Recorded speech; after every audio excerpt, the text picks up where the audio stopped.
Can you see the screen? Yes, ma'am. Okay. Here we go.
Hi, everyone. We are back with another edition of Melow Musings, and this is going to be a very special one. By this time, I think all of us know what Melow is all about and what Melow Musings really is. But let me just give a short recap.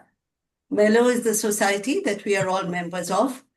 It's been around since 1997. We've had 26 international conferences. We're heading for the 27th very soon. And well, keep counting.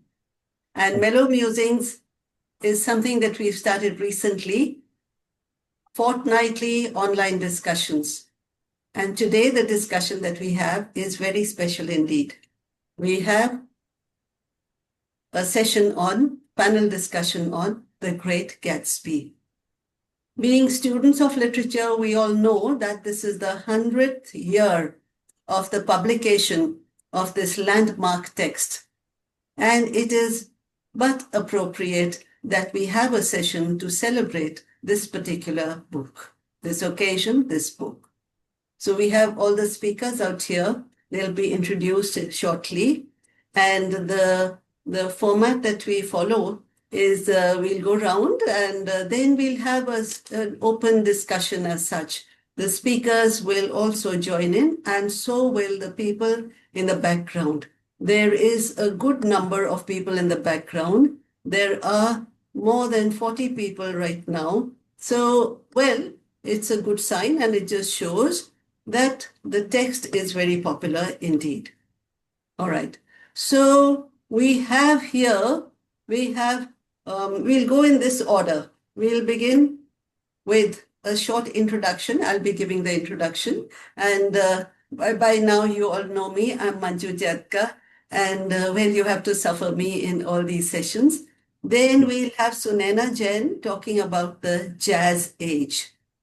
This will be followed by Debarati Bandyopadhyay. She'll be speaking on Great Gatsby and the American Dream. Then Neeraj Pizar, he'll be talking about Gatsby as a tragic hero. Manpreet will be telling us what's so great about Gatsby. What's so great about Gatsby? Huh? I wonder if she is questioning why we are calling it great. Then we have Sumana. Sumana will be speaking on the visual culture, the aesthetics of Great Gatsby. Gonul on the symbolism, Anil Prasad on capitalism and consumerism in the Great Gatsby, and Roshan will be summing it up towards the end.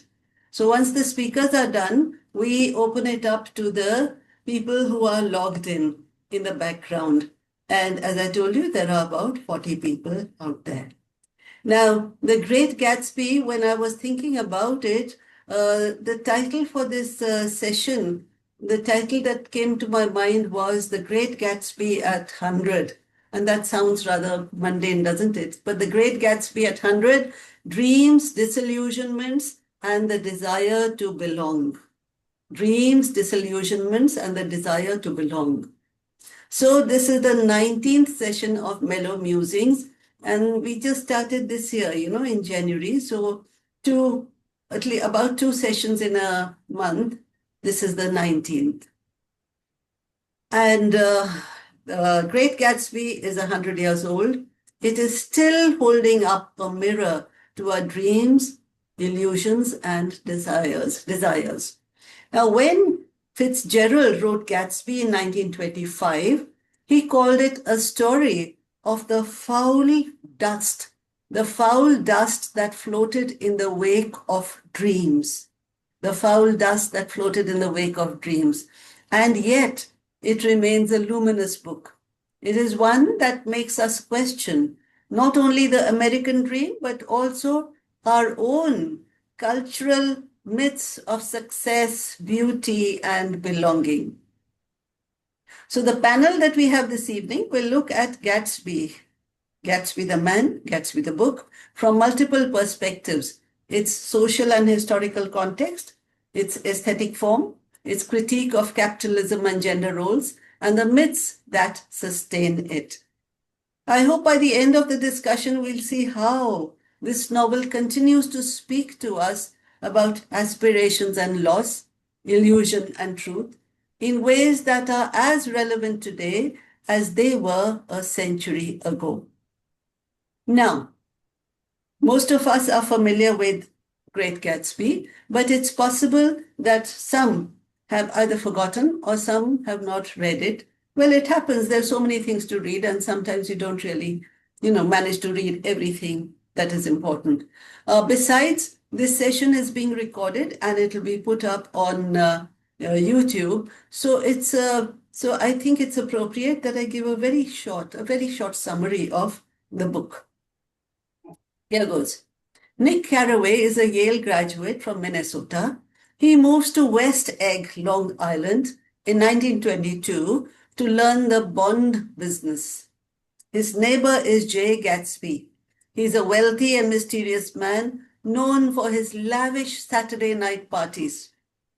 Unlike the new rich of West Egg, Nick has connections in East Egg. And East Egg is home to the old money elite, where his cousin Daisy Buchanan lives with her husband, Tom. So Daisy and Tom live in the East Egg. Now, during a dinner with them, Nick meets Jordan Baker and learns of Tom's affair with Myrtle Wilson. Myrtle Wilson, who is a wife of a mechanic living in the desolate Valley of Ashes, as it is called. Nick later attends one of Gatsby's parties and discovers that Gatsby is in love with Daisy, whom he had known before the war. And all his wealth and glamour are aimed at winning her back. Through Nick, Gatsby and Daisy reunite, and their romance kindles all over again. But Tom, the husband, suspecting the affair, confronts Gatsby in New York, exposing his criminal background and reasserting his claim on Daisy. On the way back, Daisy accidentally kills Myrtle while driving Gatsby's car. Gatsby takes the blame, and Tom directs Myrtle's husband, George, to Gatsby. Believing Gatsby was his wife's lover, George kills Gatsby and then he kills himself. Disillusioned, Nick returns to the Midwest, reflecting on the decay behind the glittering facade of the American dream. So this, in a nutshell, of course, I can't do justice to the novel in just a few minutes, but this, in a nutshell, is what the novel is about. And I think it will resonate with anyone who has loved and lost, or just loved in a hopeless manner. All right. So with that, we move on to the speakers. And who's first? Sunaina? Sunaina? Yeah. Yes, ma'am. Yeah. Sunaina teaches in MCM College in Chandigarh, and she has been a regular speaker in forums. So over to you, Sunaina. What are you going to tell us about? Okay. Thank you, ma'am, and a very good evening, everyone. So, thank you for this opportunity to be a part of this panel, interesting panel discussion. And as ma'am mentioned, I am going to tell about the social historical context. So, I'm going to cover the jazz age, and I'm going to transport you somewhere. So imagine stepping into a dimly lit underground bar in 1925. And what you see, the air is thick with cigarette smoke. There are glasses that clink. There's a musician who cries out in wild improvisation. There are women with bobbed hair, and there are glittering dresses. They are laughing out loudly, unapologetically. So this was the jazz age, a time when America recovered or was trying to recover, from the grief or from the frustrations arising out of the Great War, and how it decided to live louder, live faster, and freer than ever before. So, let me tell you something about the jazz age. It was popularized by writer F. Scott Fitzgerald. I really don't know how to exactly pronounce it. Fitzgerald. Okay. So he captured its glittering chaos in works like The Great Gatsby that we are going to discuss. And I hope that this discussion on the this small talk on the jazz age will set the ball rolling for the rest of the discussion. And he also popularized it through one of his story collections titled Tales of the Jazz Age. So, this era referred to the 1920s in America, which was a decade of cultural rebellion, decade of fast music, fast cars, fast money. But behind the glamour, there was something deeper. It was a cultural revolution led not by politicians, influencers, but was led by by music, by youth, and by a yearning or a longing to break free. So, what we see with the birth of jazz is, we find America at a cultural crossroads. So, jazz was born in this form of music, actually, was born in African American communities in New Orleans. And it drew from blues, from ragtime, from the black spiritual rhythms. And soon, what America observed that Chicago and New York became the cultural hubs. And what we also, see and notice here that there were figures like Louis Armstrong who transformed jazz from group music that it was earlier into a style which became more personal. There was more of personal improvisation, more of emotional expression, and there were other figures. He was followed by Duke Ellington and Sidney Bechet. So they turned jazz into an art form that spoke of joy, pain, suffering, survival, struggle, everything. And for the first time in American history, black cultural expression entered the mainstream, even though much of the commercial success later was taken over by the my white performers. And I am here reminded of one play that I read. It was August Wilson's Ma Rainey's Black Bottom. It was set in 1927 Chicago, and there we see the same happening. How the white performers took the credit, how they stole the lyrics and the musical rhythm, and took all the credit. Then, during this era, what America witnessed was the unprecedented economic boom. Something magical, something was happening. And by 1930, 60% of American families owned radios. Jazz music spread across the nation. And, the older generation was not very comfortable with jazz music. They thought of it as an inferior, vulgar form or a moral disaster. But the younger generation found freedom in it. So this was also the birth of modern celebrity culture, just like the movie stars today. Jazz musicians and writers became icons. So people didn't just listen to music, they followed the lifestyles, fashion, slang, attitude. And there was something else which happening in addition. This was also the time of prohibition, and this was also the time of the rise of speakeasies, which I'll tell what it was. In 1920, the US government banned alcohol under prohibition laws, and this is what forms the crux of the Great Gatsby also. But instead of creating a moral society, it did the opposite. So what happened? The illegal trafficking of alcohol, which is known as bootlegging, and that is what the Great Gatsby, is accused of. It was at its height, and this was also the rise of the speakeasies, which were illicit or illegal or secret drinking clubs. So they became immensely popular. And as the economy grew, people became more frivolous. They became more extravagant in spending. Then cocktails and dances such as Charleston, the Black Bottom, the Cakewalk, these were all the rage. And additionally, there's an important thing to note that with the 19th Amendment granting women the right to vote, these women found they had newfound freedom. So prohibition basically failed to control people. Instead, it created a hidden world of freedom where jazz became the soundtrack of rebellion. And in Great Gatsby, we see how strangers arrived, they drank, they danced, and then they vanished into the night. Another thing, this was also an era where we see the rise of flappers and the youth, culture. So these were the flappers were the young women of the 1920s, and they shocked society. They cut their hair short, they wore slinky dresses, they danced, Charleston, they smoked, they drank, they openly mingled with socialized with men. And in the Great Gatsby, of course, Jordan Baker and other women, they represent this, the modern, independent, and somewhat cynical new women of the era.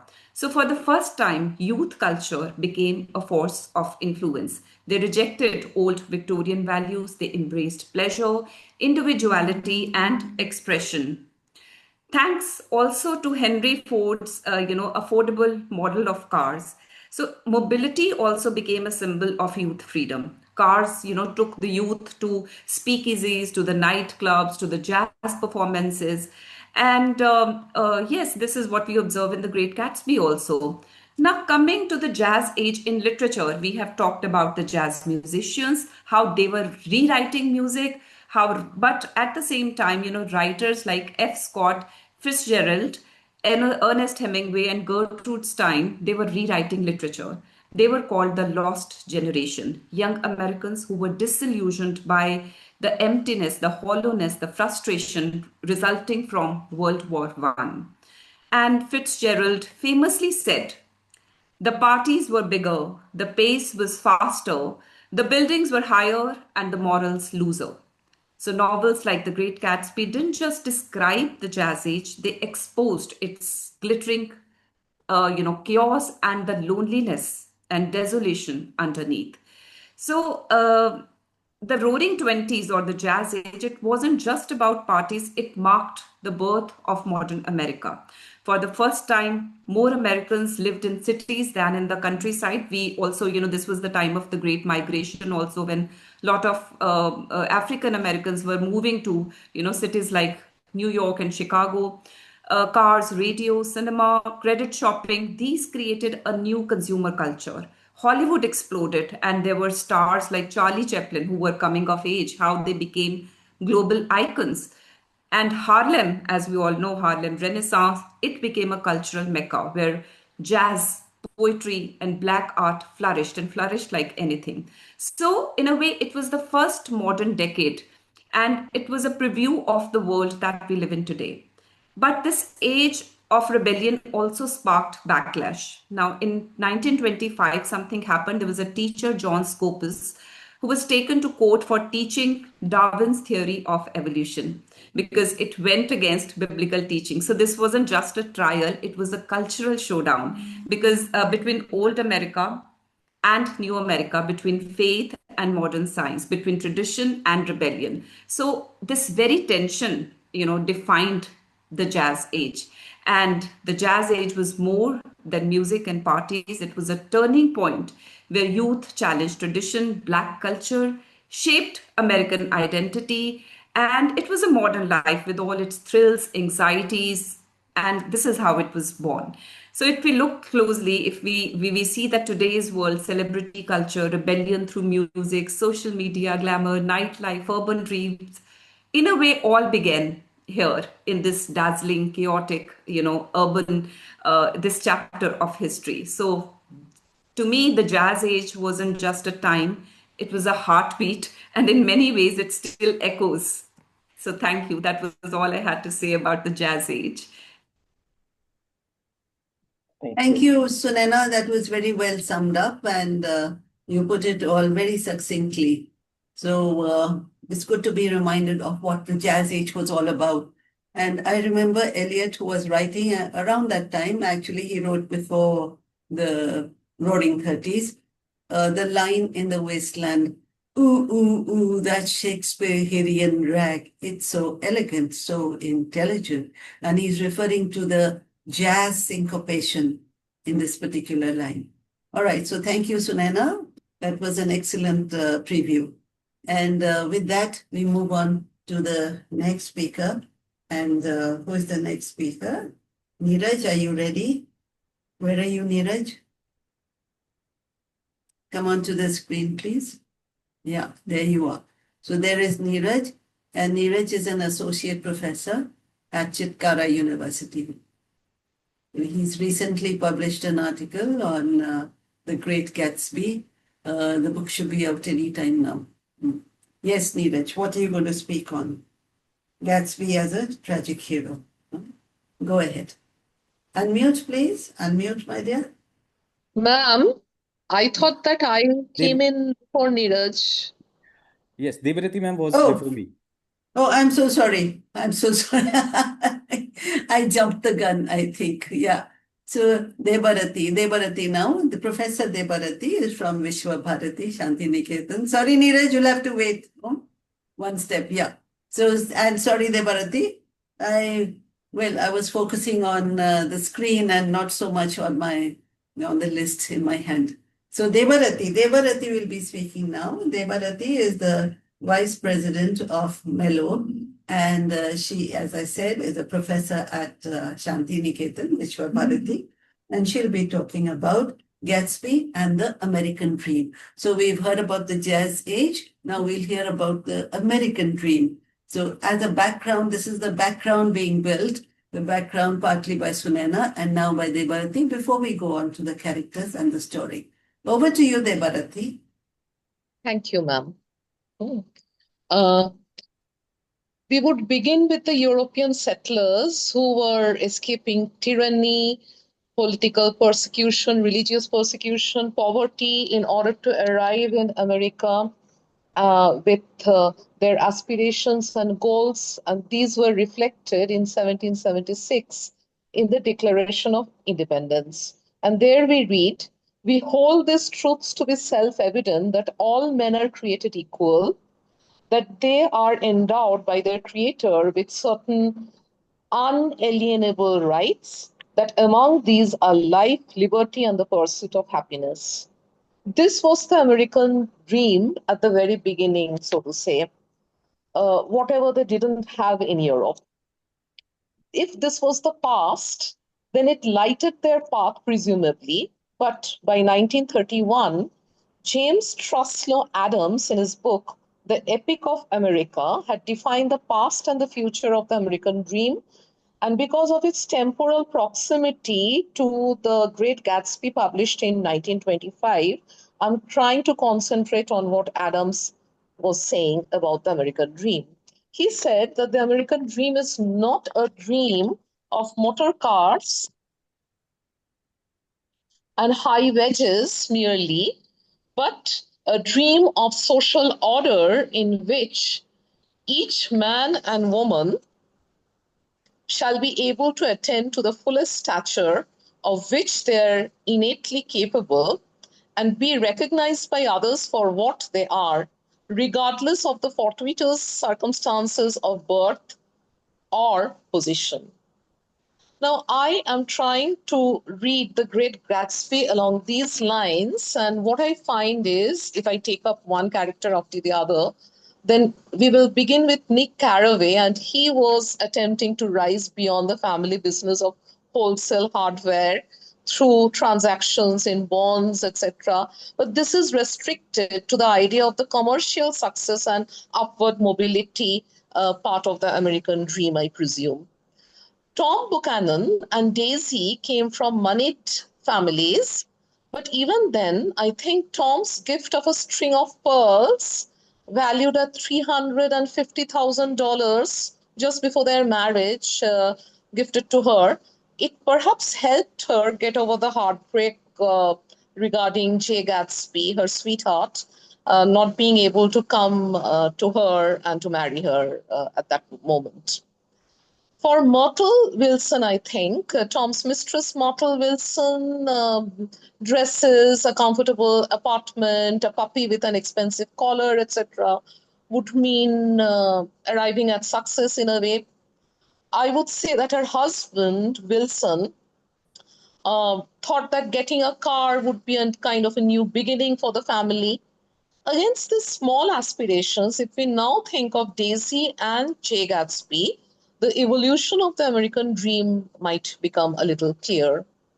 Daisy wanted her life shaped now, immediately, and the decision must be made by some force of love, of money, of unquestionable practicality that was close at hand.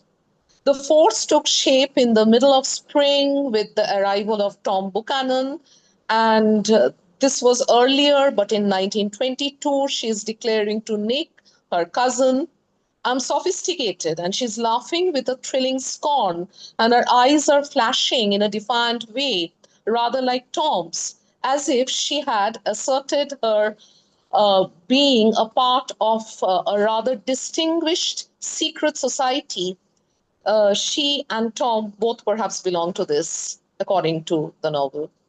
In contrast, if we think of a 17-year-old James Gatz, a nobody basically, uh, he presented himself as Jay Gatsby to the multimillionaire mining success Dan Cody at Lake Superior. And to this young Gatz, the place where Dan Cody is, that represents all the beauty and the glamour in the world. But Cody, though a mining success, didn't fathom the hearts of the people around him, not Gatsby, but the other people, especially a woman who had betrayed him.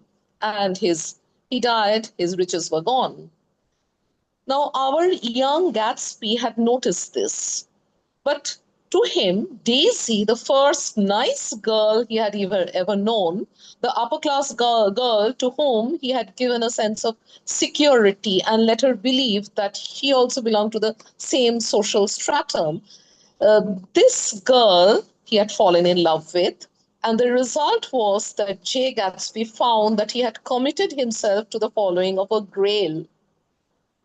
The grail, which was like Daisy, because Daisy gleamed like silver, safe and proud above the hot struggles of the poor, and he belonged to that class till now. Then young James Gatz, we learn from actually his father much later in the novel that in September 1906, he had promised to himself that he would get up at 6 a.m., exercise, study electricity, practice elocution, read one improving book a week, and save money and take care of his parents. So he was a young boy. But after his death, his father is very proudly talking about these attempts of the son. And Mr. Gatz proudly declared Jimmy was bound to get ahead. And viewing his residence near New York, the father was content that the son had fulfilled this dream. We also learn about how Nick knew that in spite of this opulence, the Rolls Royce serving Jay Gatsby's guests in 1922 on weekends like an omnibus, the house, the property, the cars that he had got, They were ill-begotten in a sense, with money for which shady transactions had to be made. But this was not the only truth about Gatsby's dream.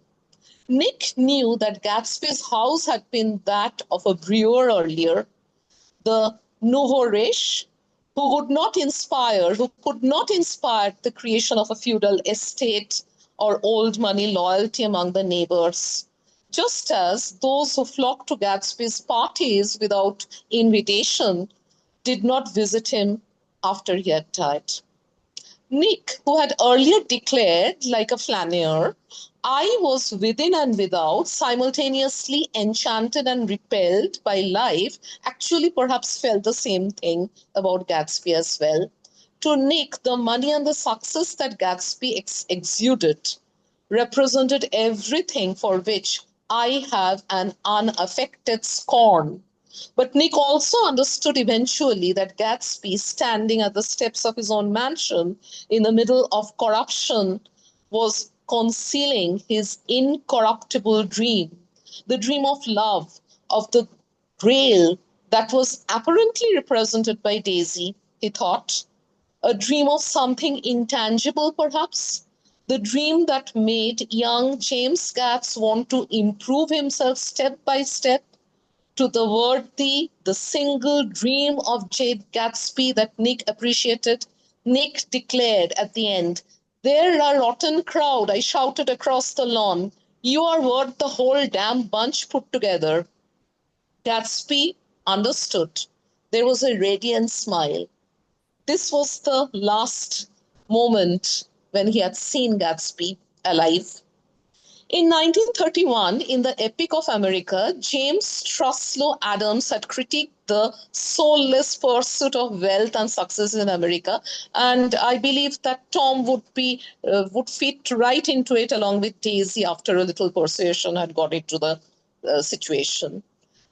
But Adams wrote, a system that steadily increases the gulf between the ordinary man and the super rich, that permits the resources of society to be gathered into personal fortunes that afford their owners millions of income a year, with only the chance that here and there a few may be moved to confer some of their surplus upon the public in ways chosen wholly by themselves, is assuredly a wasteful and unjust system. It is perhaps as inimical as anything could be to the American dream. The Encyclopedia Britannica noted that the gulf between the rich and the poor continues to increase in America. In addition, it is becoming more and more difficult to attain the American dream for many people, including religious and ethnic minorities.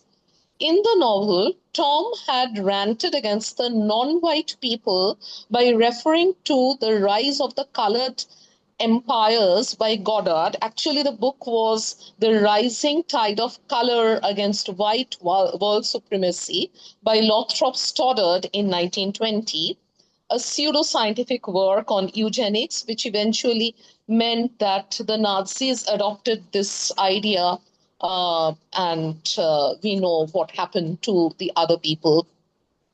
What chance did the colored people in America and the racial other and the other kinds of other people have in Tom's America if they were thinking of attaining the so-called American dream? Consumerism, materialism, and the rich becoming richer by the truths. The Encyclopedia Britannica also seemed to have lost hope about the American dream in the current century in another way. It did mention an upward mobility, mentioned freedom, equality for the people of all classes who work hard and have the will to succeed as the basis of the American dream at its origin. But the Encyclopedia Britannica ended by noting hard work alone is often not enough for families or their children to get ahead, especially if they're low-wage earners. And now, 100 years, 100 years ago, it happened. Now also it is happening. What would one hardworking James Gats do? Turn into J. Gatsby? in search of one's best self and in the process be in the deep waters of corruption and frustration, as in life, so in death, as in the novel? If the answer is yes, is it a failure of the individual or a collective failure, or not a failure at all? As Nick said about Jay Gatsby, and I think that this is one way in which we can take a look at the presentation of the American dream and its relevance today. Nick said it was an extraordinary gift for hope, a romantic readiness such as I have never found in any other person, and which it is not likely that I shall ever find again. No, Gatsby turned out all right at the end. It is what preyed on Gatsby, what foul dust floated in the wake of his dreams, that temporarily closed closed out my interest in the abortive sorrows and short-winded elations of men. We can merely hope that our pessimism, our skepticism would also prove to be temporary. Thank you. Thank you very much, Debarati. You raised some very important points, and this question this question looms large now before us. Does the American dream still exist, or has it outlived its utility or validity or whatever? So, what is the situation like now? We are well aware of the changes that have taken place. And in Jay Gatsby's time also, the American dream, well, you could take it just as an illusion that one runs after, but which one can never really grab. So thank you, Debarati, for giving us the backdrop. And now we turn to Neeraj Pizar. Neeraj Pizar will be talking about Jay Gatsby as a tragic hero. Over to you, Neeraj. Thank you, ma'am. Thank you. Good evening, everyone. My topic of discussion is on Jay Gatsby as a tragic hero in F. Scott Fitzgerald's The Great Gatsby.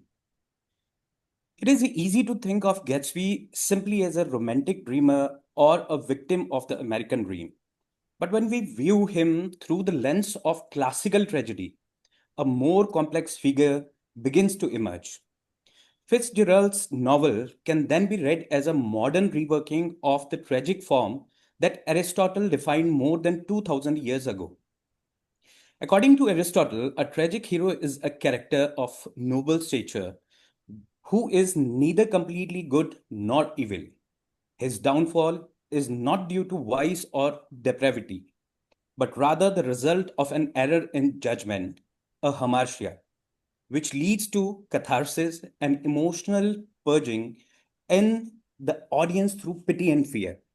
Figures like Oedipus and Hamlet are ideal examples of this. Fitzgerald, however, transposes that pattern into the modern world, a world without kings or divine oracles, but still filled with ambition, illusion, and moral blindness. So, the question that I want us to consider is this: can a man like Jay Gatsby, self made, mysterious, and deeply flawed, fit the mold of a classical tragic hero? Let's start with his nobility. Gatsby isn't born into greatness. He is not a prince or a warrior, but he carries a kind of a grandeur that doesn't depend on social status. Born James Getz to poor parents in North Dakota, he reinvents himself as Jay Gatsby, a man who believes in the limitless promise of self creation. His nobility, therefore, lies in his dream, in that persistent faith that he can rise above his past and shape a new destiny. He embodies what we often call the American dream. But more than that, he stands for the human yearning to transform one's life through imagination and will. However, Gatsby's tragic flaw, his hamartia, is embedded in this very dream. His inability to see where illusion ends and reality begins becomes his undoing. He believes that by accumulating wealth and status, he can reclaim the love of Daisy Buchanan, and symbolically the lost innocence of the past. For Gatsby, Daisy is not just a woman, she is the ideal itself, the golden symbol of everything pure and beautiful that he once glimpsed and lost. And that's precisely where the tragedy begins. Gatsby's vision blinds him. He cannot see Daisy as she truly is, a shallow, careless woman shaped by privilege. He doesn't love Daisy, the person. He loves what she represents, his dream, his past, his sense of possibility. Fitzgerald makes this clear when he writes that Gatsby, and I quote, wanted to recover something, some idea of himself perhaps, that had gone into loving Daisy, unquote. His pursuit of her is really a pursuit of his own ideal self. Like Oedipus, Gatsby is doomed by blindness, not physical blindness, but blindness to truth. And like Hamlet, he becomes trapped between what he imagines and what truly exists. Every tragic hero also experiences peripetia, a reversal of fortune, followed by an agnosis, a moment of recognition. For Gatsby, this reversal occurs when Daisy refuses to say she never loved Tom Buchanan. In that instant, the illusion begins to crumble. Everything he's built, his mansion, his wealth, his identity, suddenly loses its purpose. The dream that gave him meaning collapses, and yet Gatsby does not give up. Even after Daisy retreats, even when the world turns its back on him, he waits by the pool, still believing in her call, still believing in the dream. That's where his nobility becomes tragic. He knows somewhere deep down that the dream is over, but he refuses to surrender it. His courage to continue hoping against all reason becomes both admirable and heartbreaking. Now think about the final scenes. Gatsby's death is quiet, almost undignified. He dies alone, shot by George Wilson, a man who never even knew him. No friends attend his funeral. Daisy doesn't call. The crowd that once thronged his parties simply vanishes. Yet Fitzgerald doesn't let us forget his grandeur. Through Nick Carraway's eyes, we see the last flicker of something noble and tragic in Gatsby. Nick tells him, and I quote, "They are a rotten crowd. They are worth the whole damn bunch put together." Unquote. That line captures the essence of catharsis. We feel pity for Gatsby's innocence and fear for the moral decay of the world that destroyed him. In that emotional moment, the great Gatsby achieves what Aristotle called catharsis, a purification of emotion through the recognition of universal truth. We mourn not only for Gatsby, but for the death of idealism itself. In comparing Gatsby to classical heroes, we can see parallels everywhere. Like Hamlet, he is haunted by a ghost, not literally, but by the memory of the past. Like Othello, he misplaces his faith in the wrong person. And like Oedipus, he is undone by his own blindness. But unlike them, Gatsby's tragedy does not unfold in a royal court. It unfolds in the glittering world of the jazz age, among people driven by money, pleasure, and moral emptiness. This shift makes Gatsby a modern tragic hero. His tragedy arises not from divine prophecy, but from the corruption of the American dream and the hollowness of modern society. In the ancient world, fate and the gods control human destiny.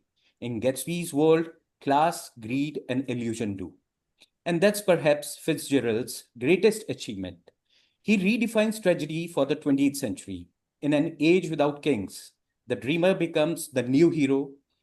Gatsby dies not because he is evil, but because he dreams too greatly, because he believes too deeply. His tragedy reminds us that human greatness and human blindness often go hand in hand. So, when we reach the end of the novel, that famous closing line, and I quote, "So we beat on, boats against the current, borne back ceaselessly into the past," unquote, feels like the perfect summation of Gatsby's fate. His struggle is eternal.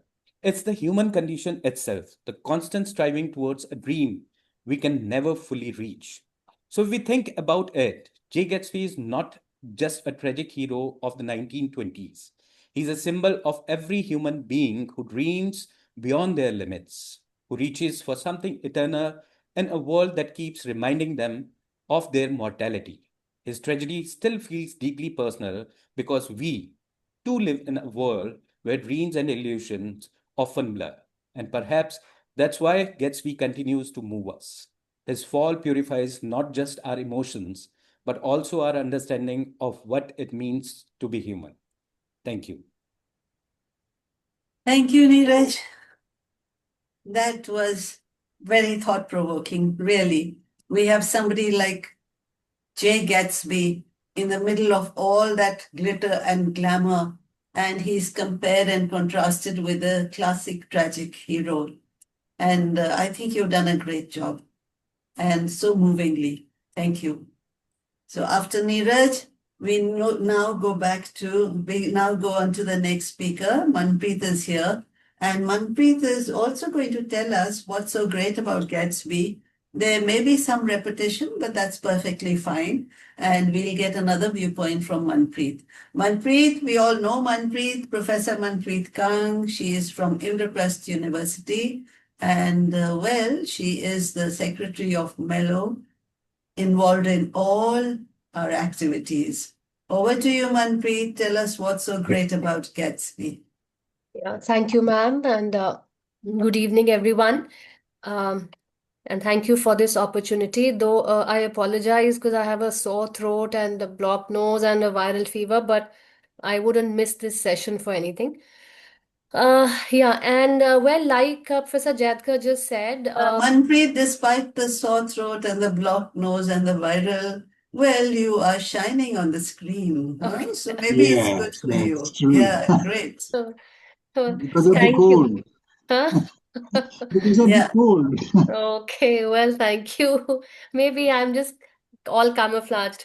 Anyways, so like Professor Jaidka said, because Neeraj, what he spoke about Gatsby as a tragic hero, and I was also going to, in a way, talk about is Gatsby great, which means not the novel, not the Great Gatsby, but Gatsby as the character.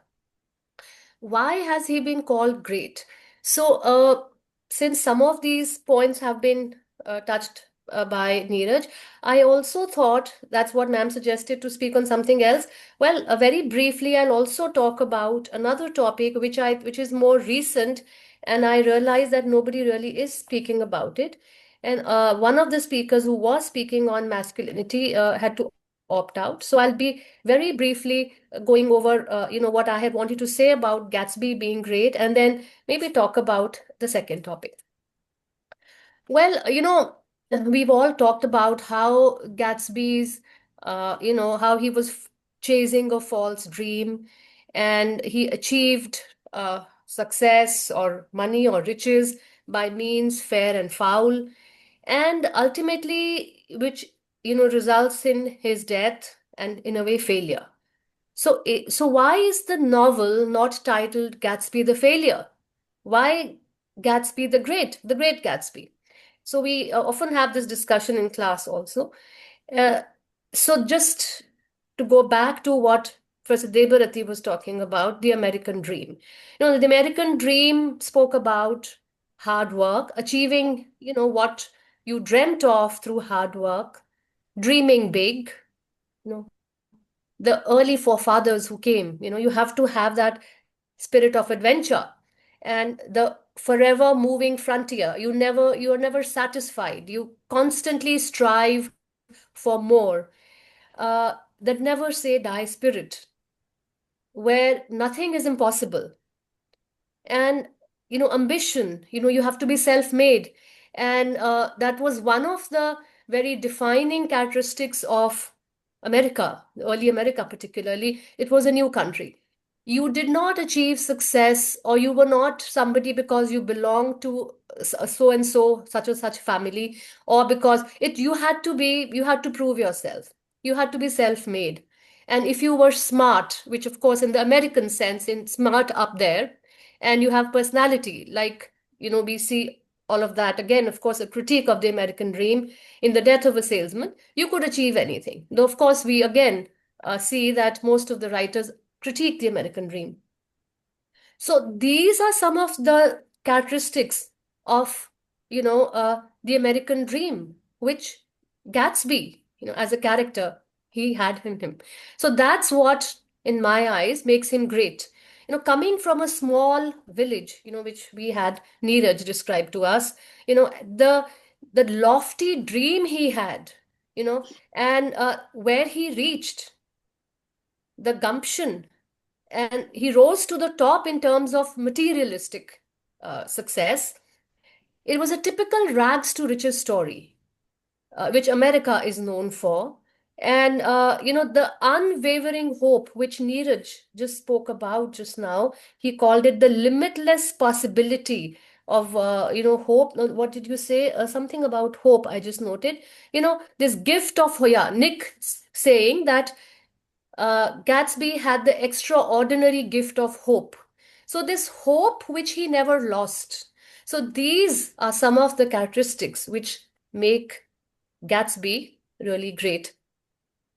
Of course, we know that the forefathers, and of course, also Truslow Adams, as Debarati has mentioned, the pursuit of happiness. Now, happiness here becomes very subjective, but happiness, as the forefathers, of course, defined, was not essentially materialistic happiness, or happiness through money through means fair and foul, but and of course Adams goes on to say that not motor cars, but here we see. So, and also, why do we in a way critique only J. Gatsby? Isn't the entire society very materialistic? And that's really how it was, and that's what Fitzgerald is critiquing, and how the dream has degenerated into a very materialistic dream, and how the pursuit of happiness, so-called happiness, has become basically just the pursuit of wealth or money, and everything seems to be inverted. Uh, what I just spoke about, that how America was not built on, say, old family, or name of him. You just came on your own. But we see here East End and West End. So everything is just reversed. So here they are talking about and faking also, that they belong to such and such family, or they have studied, and their grandparents have studied in universities. So, in a way, trying to boast of their lineage. So, in that sense, this dream, the entire society is being critiqued. And of course, J. Gatsby also becomes, in a way, a victim of that society. And like Neeraj just mentioned, that, it is probably, it's not only him. Nick says it was a rotten crowd. And so I will not dwell too much on this already. We've spoken about this. But yes, he is great. Well, some critics say that the term great could also be used ironically. Maybe it's been used ironically. So we do look at both sides. And actually, when we think of so it's a tightrope walk. Like, now, who defines how much material success? When we say the American dream, it definitely does imply material success also, the whole world.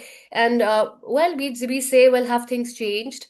We may critique America as much as we wish to. We know it is, we can say, well, in the contemporary American scenario, things are not the same. But still, world over, people, youngsters particularly, still dream to go to America, and there are hundreds and thousands of aspirants who are not able to make it, and would even risk their lives but wish to go there.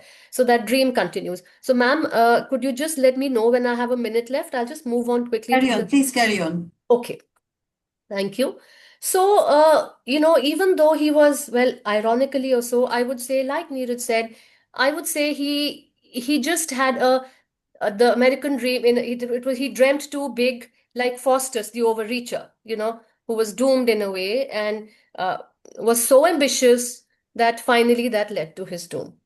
Now, to come to the other topic, which I said, I thought that in case I feel that, Neeraj has spoken about the tragic hero. I'll speak about something else. Whenever we talk about The Great Gatsby and a gender reading, we normally look at a very feministic reading, feminist reading rather. We see how the women are portrayed, or we see the patriarchal mindset of the male characters in the story. Uh, Having read the novel or not entirely a few times, but somehow till I read a few articles or critique, looking at the homosexual or homoerotic reading, I had entirely missed any mention or hint at it. So I think any text, when we say, is it still relevant? I think it is always relevant. A classic is always relevant because not only does it really tell us, it sums up beautifully, the time, the zeitgeist, spirit of the times, the 20s, what society was like, but it is constantly open to reinterpreting or new interpretations. And it is very interesting to see that and now when you go back and read those extracts, it's amazing that how we, even as gender scholars, critiques, we miss that. And I will read a few extracts so that, it doesn't seem like a bizarre idea that, there is homosexual undertones very clearly there in the novel. So there are a couple of articles I referred to. One is Tantalizing Taboos, Homoerotic Language in the Great Gatsby by K.T. Summers. And there is another, Queerness in the Novel, The Great Gatsby by Fitzgerald. Now, particularly, what are these these scholarly articles talking about? They're saying that Nick Carraway, his description of the male characters in The Great Gatsby is very clearly homoerotic. And we see that when he describes Gatsby the first time, or when he describes any male character. Now, I'll just quickly go to the text which I have online because my text is lying in the university. So here, when he's talking about Tom, here in his description, he says, yeah.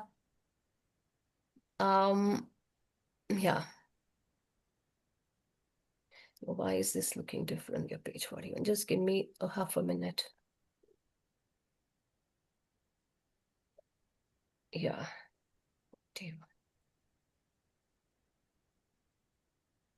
Just a minute.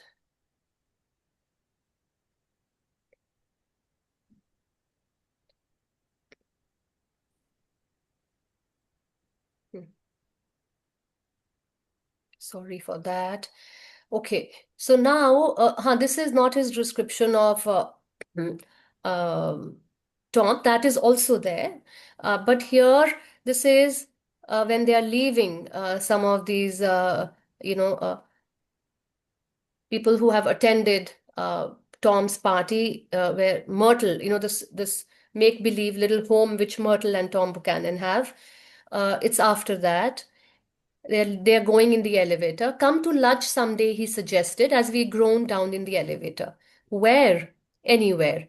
Keep your hands off the lever, snapped the elevator boy. I beg your pardon, said Mr. McKee with dignity. I didn't know I was touching it. All right, I agreed. I'll be glad to. I was standing beside his bed, and he was sitting up between the sheets, clad in his underwear, with a great portfolio in his hands. Beauty and the Beast, Loneliness, Old Grocery Horse, Brooklyn Bridge. Then I was lying half asleep in the cold lower level of the Pennsylvania station, staring at the Morning Tribune and waiting for the 4 o'clock train. Now, this is just one of these examples, which I did not recollect at all. And then here we have Tom Buchanan being described by Nick. So basically, Nick is seen as, having homosexual tendency. In fact, when he's describing Jordan Baker, he's talking only about her masculine qualities, if you remember that. He just says, oh, she's like a cadet and she's, built. So he notices not the feminine qualities in Jordan Baker, but the masculine. But here is his description of Tom Buchanan. Fitzgerald, I'm just reading from this article. Fitzgerald premieres Nick's homoerotic tone in his description of male characters, particularly in Tom Buchanan. When Nick first meets Tom, Nick speaks as though in reverence of Tom's physique by stating, "Not even the effeminate swank of his riding clothes could hide the enormous power of that body. He seemed to fill those glistening boots until he strained the top lacing, and you could see a great pack of muscle shifting when his shoulder moved under his coat." This passage has a sexual appeal to it, a climax, one might argue, and so on and so forth. I mean, when he's describing Jay also, in fact, throughout the novel, we have a very, Nick is the narrator, and we have a very positive, I mean, he looks at him very sympathetically. So he's, in a way, is not harsh or critical of him. He seems to have a soft corner for Jay Gatsby also.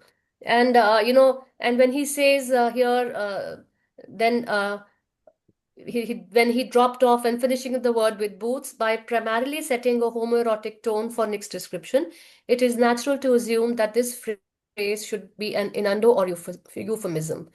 And, it is interesting because the 20s and 1925, I think, when the book was first published, was a time when homosexual issues were not really spoken about. So in that sense, when we talk about the 20s, like Sunaina mentioned, as being a time of a newfound freedom, experimentation, with money, there's in a way more time for exploring new things, new possibilities.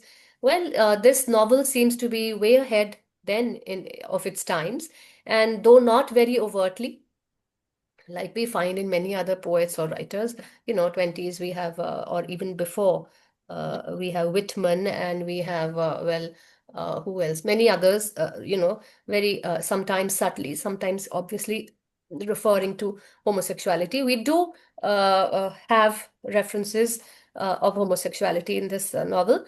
And the complex portrayal of friendship, admiration, and longing that defies easy categorization. And this is the friendship between Nick and Jay Gatsby. And there is this sense of fluidity and ambiguity of desire.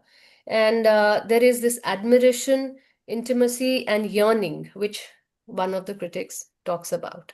So with these little suggestions, I will leave you to think and read more about this aspect of The Great Gatsby, which honestly I also had not really ever observed. So in that sense, I would say that not only because the relevance of the American dream or the relevance of the novel, I think it is very much relevant and will probably continue to remain so, and there could probably be newer interpretations with time. We'll wait and watch. Thank you so much. Thank you, Manpreet. That was really an eye-opener, I think. It's one of the aspects of the novel that has not been talked about too much. And in fact, our speaker who was to take up this topic, at the last moment, he was unable to join us. So I'm so glad you were able to cover this. The next speaker that we have is Sumana. Sumana Chakraborty is here. And Sumana will be talking about the visual culture or the aesthetics of The Great Gatsby. Over to you, Sumana. Thank you, ma'am, and good evening, ma'ams and sirs. Thank you for this opportunity, Manju ma'am. So my topic is, I want to talk about the visual aesthetics of The Great Gatsby. We have heard different aspects of the novel, so I want to focus on the visuals. So when the novel was first published in 1925, it barely sold 20,000 copies and it received mixed reviews. In its unexpected popularity, however, surged decades later among the World War II American soldiers stationed abroad. One reason it resonated so strongly was its visual allure. The glittering parties, the opulent mansions, and the iconic green light offered displaced soldiers in the distant barracks and ships a vivid, almost cinematic vision of America, an idealized world they could imagine. The jazz age was a visual culture in bloom, an age of spectacle, billboards, photography, cinema, where identity and desire were mediated through appearance. What's interesting is that this spectacle was already there in the novel. Fitzgerald was, in many ways, a visual modernist, writing at a time when America was learning to see itself through cinema, advertising, and electric light. The novel's obsession with looking parallels the rise of cinema itself. Fitzgerald absorbed this visual culture. The glamour of stardom, the choreography of crowds, the flicker of electric light. Gatsby's mansion is, and I quote from the text, blazed with light, unquote. His parties unfold like film sequences, music, movement, montage. These were parties, I quote again, where men and girls came and went like moths among the whisperings and champagne and the stars, unquote. Here, visual display is performative, almost a social currency. Everyone attends, few truly participate, and meaning is mediated through spectacle. The visual access conceals emotional emptiness. As Guy Debord in his later work, The Society of the Spectacle, it was published in 1967, he wrote, and I'm quoting, in societies where modern conditions of production prevail, all of life presents itself as an immense accumulation of spectacles, unquote. Gatsby's world fits that perfectly. Every moment is a performance, every emotion staged in public view. His mansion, his parties, even his smile, all are curated displays designed to be seen. Fitzgerald's mastery of visual culture thus not only defined his characters, but also made the novel immersive and emotionally resonant, transforming a modestly received text into a cultural icon. Catherine Gallagher argues that history itself is a text, always reconstructed through perception. In this case, history turned a previously overlooked visual masterpiece into a classic. John Berger's book, Ways of Seeing, begins with the claim that, and I quote, the way we see things is affected by what we know or what we believe, unquote. Nick Carraway claims to reserve all judgments, but his gaze controls the moral and visual composition of the novel. As Fitzgerald wrote, again in the novel, I'm quoting from it, life is much more successful looked at from a single window after all, unquote. That window is Nick's eye, the camera lens of the story. Fitzgerald's prose glimmers with the sharpness of montage, quick cuts, dissolves, and mirror reflections. The first time Nick Carraway glimpses Gatsby, it is not through conversation, but through an image. A man standing, I quote, with his hands in his pockets, staring at the silver pepper of the stars, unquote. This visual distance, seeing before knowing, is the novel's signature gesture. Gatsby is framed against the night sky, I quote, stretching out his arms towards the dark water, unquote. The gesture is a visual, silent, and iconic. It's a vision before it's a character, and that's crucial. The Great Gatsby is a novel about seeing before knowing, about the deceptive clarity of the visible world. In fact, the entire novel is built around acts of looking. Sight in Gatsby is always entangled with desire. Gatsby gazes across the bay at the green light that marks Daisy's house. Daisy herself is framed by the movement of white curtains that, I quote, twisted them up towards the frosted wedding cake of the ceiling, unquote. Myrtle stands before mirrors, arranging her body into fantasy. Each act of looking is an act of creation and of illusion. Stephen Greenblatt's idea of self-fashioning in his books, Renaissance Self-Fashioning, helps us see this more clearly. Take, for example, Gatsby's first introduction in the novel, when Nick describes him, and I quote, if personality is an unbroken series of successful gestures, then there was something gorgeous about him, unquote. This line already frames Gatsby as an image, a gesture, not a self. Gatsby constructs his identity like an art installation. His mansion as a backdrop, his clothes as costume, and Daisy as his intended audience.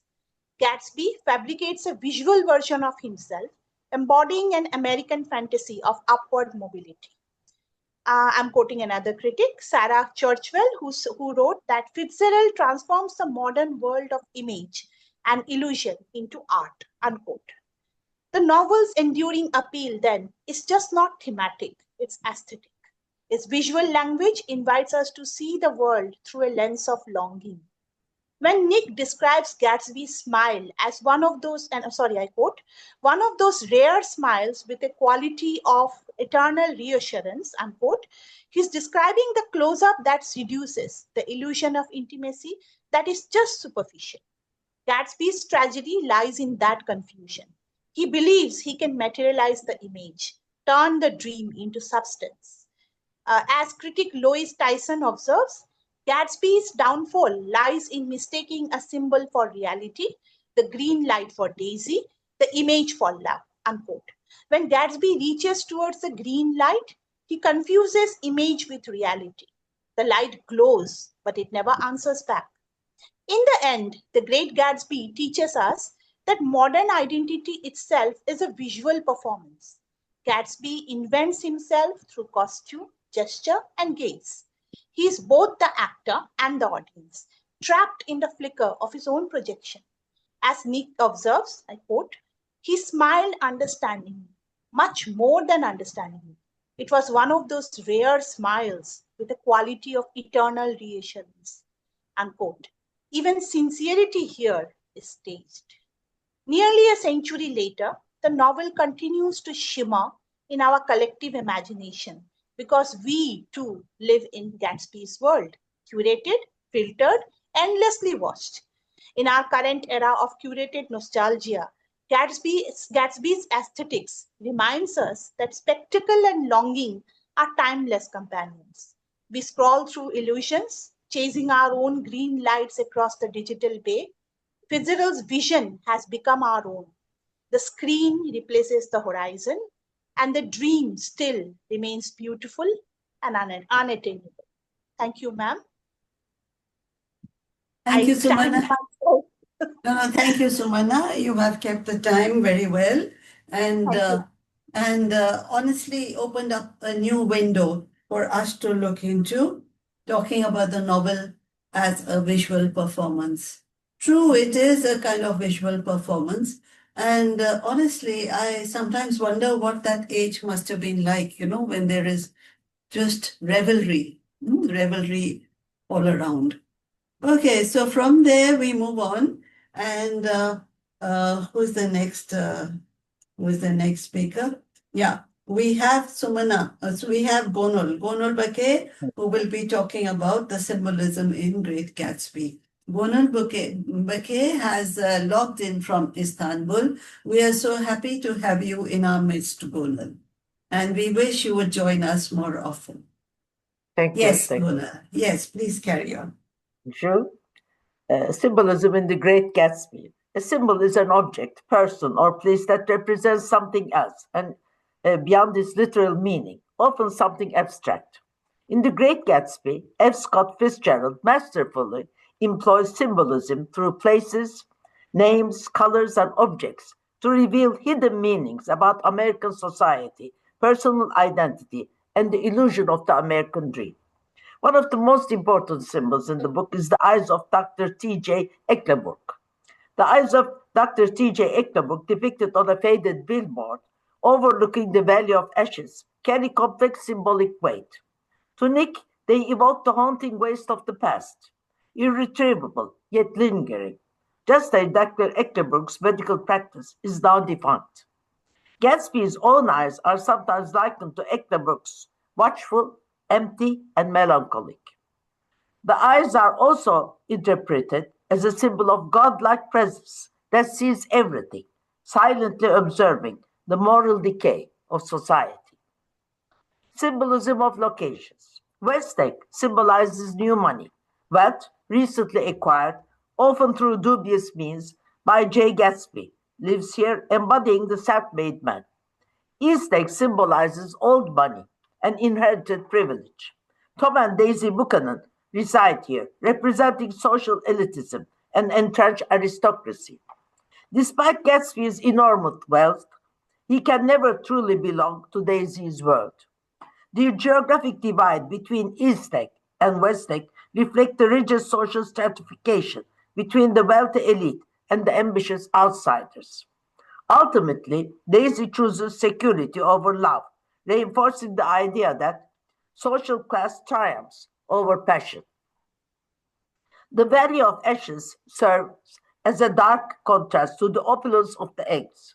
It's a desolate wasteland of poverty, symbolizing moral and social decay. Here, George Wilson struggles in obscurity, maintaining the cause of the wealthy, his labor enabling their indulgence. Though written in 1925, Fitzgerald's depiction anticipates the socio-economic collapse of the 1929 stock market crash and the Great Depression. Symbolism of names. Daisy Buchanan, the daisy flower symbolizes innocence and purity, but its yellow center hints at corruption, hardness, and materialism. Daisy's outward charm masks her inner coldness. Like Lady Macbeth, she manipulates others to serve her own ends. Myrtle Wilson represents raw materialism and social aspiration. Living in the Valley of Ashes, she yearns to escape poverty and enter high society, only to meet a tragic end. Nick Carraway embodies realism and moral introspection. Unlike the others, he is not fabulously wealthy and thus remains more grounded. The name Carraway evokes a common spice, suggesting his role as an observer who adds subtlety rather than flamboyance. The interpretations carry, and the car away, distant from luxury, reinforce his moral distance from the destructive excess around him. J. Gatsby, the name J, can suggest a bird, free yet lost, yearning to return home. Gatsby's pursuit of the American dream ultimately leads to his own downfall.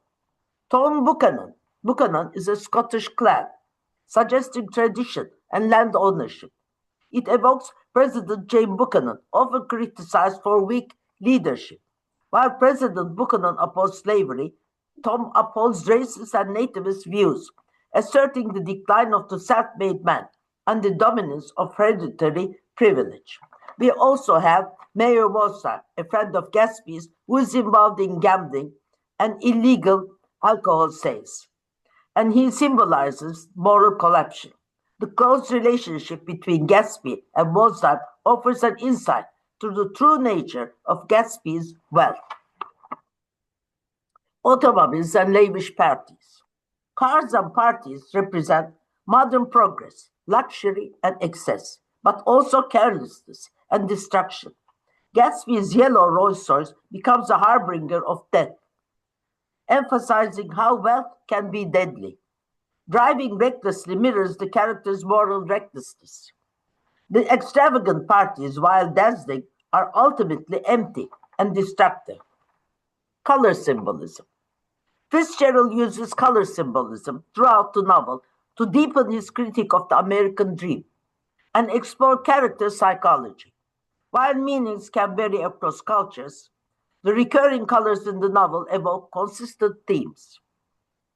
Green, a key symbol of hope, envy, and the unattainable dream.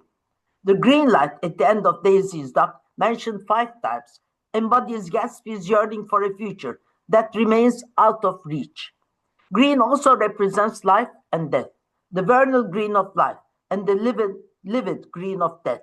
George Wilson is even described with a green face, linking the color to jealousy and illness. Blue is associated with the soul. Blue symbolizes wisdom, honesty, and loneliness. Gatsby's garden has a blue tone, reflecting his emotional isolation.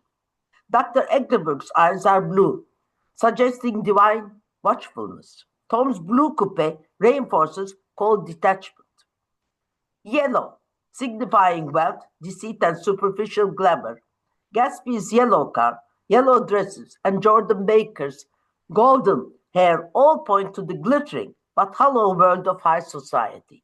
In the final chapter, the turning of green leaves to yellow foreshadows the decay of Gatsby's romantic hopes.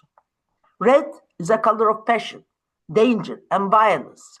Myrtle's sensuality and boldness embody Red's qualities.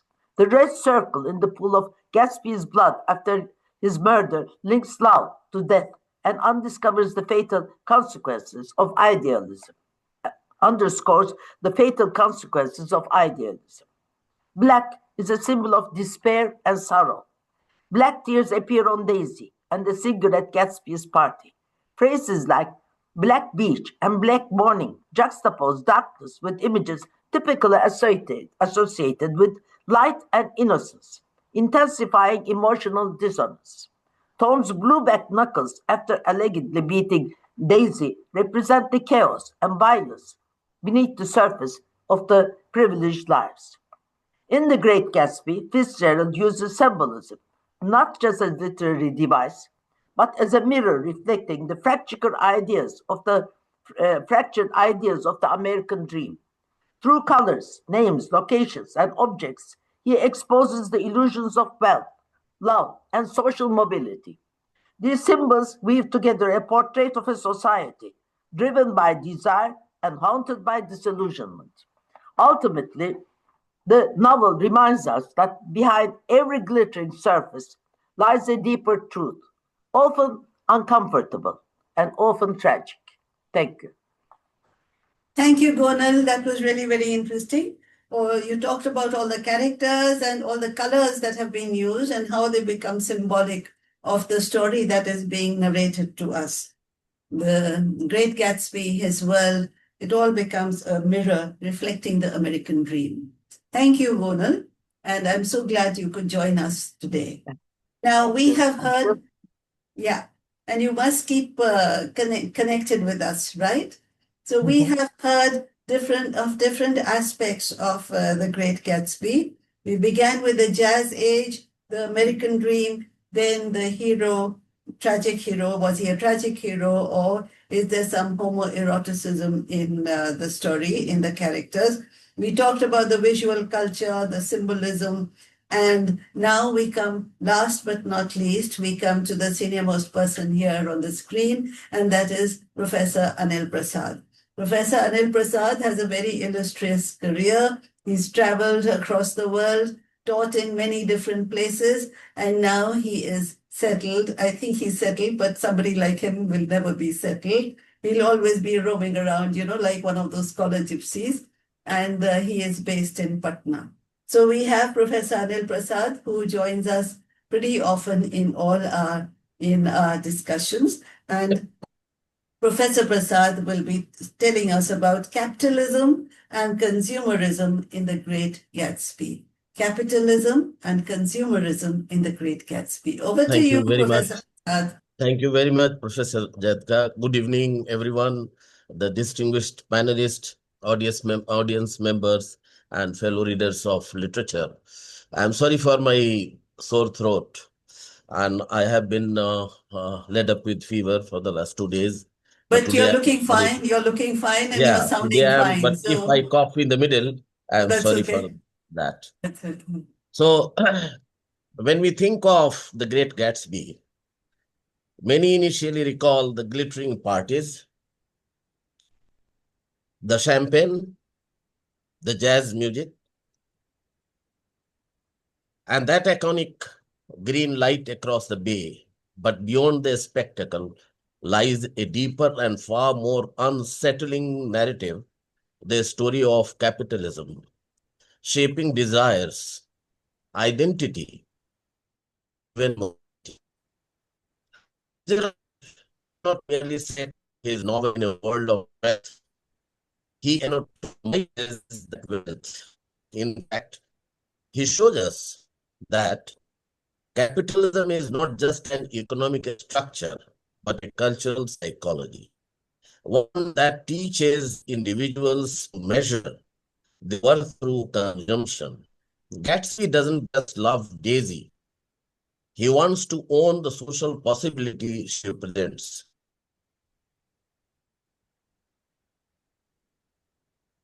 Austin Veblen spoke of, we use this phrase very often. He spoke of conspicuous consumption. The idea that people consume not for use, but for display, to perform and to display a status.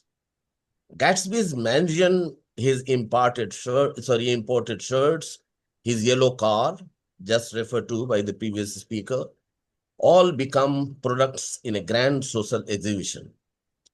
His parties resemble marketplaces of identity where people trade appearances rather than emotions. As Frederick Jameson famously remarked, in postmodern capitalism, even dreams circulate like commodities, quote unquote. Gatsby is not just a character. He is a consumer of the American dream itself.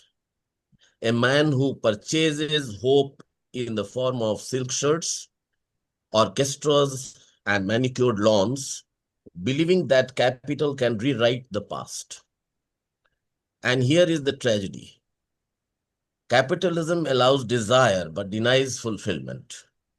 It tells Gatsby he can be anything, yet silently reminds him that old money, old power, and old privilege cannot be bought. Daisy's voice is described as, quote unquote, full of money, a haunting phrase that encapsulates Fitzgerald's critique. Love itself speaks the language of capital. Today, as we discuss capitalism and consumerism in the Great Gatsby, let us remember that Fitzgerald is not just chronicling the excess of the 1920s. He is, in a prophetic sense, describing our contemporary condition, where identity is curated, lifestyles are displayed on social media, like Gatsby's parties, and where happiness is often confused with the ability to purchase. So, the question before us is not just, what does Gatsby tell us about capitalism, but rather, what does capitalism do to our ability to dream, to love, to remain authentic?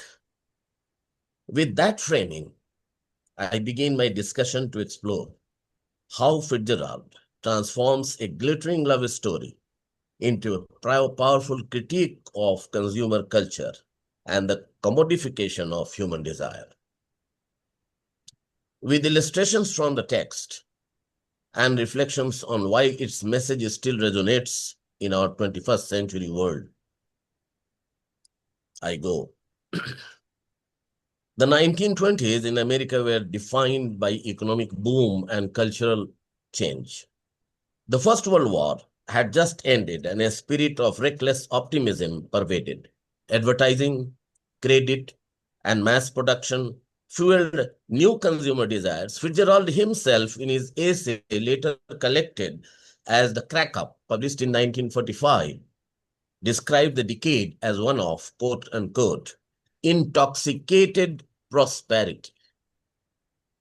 In The Great Gatsby, this consumerist culture becomes the backdrop.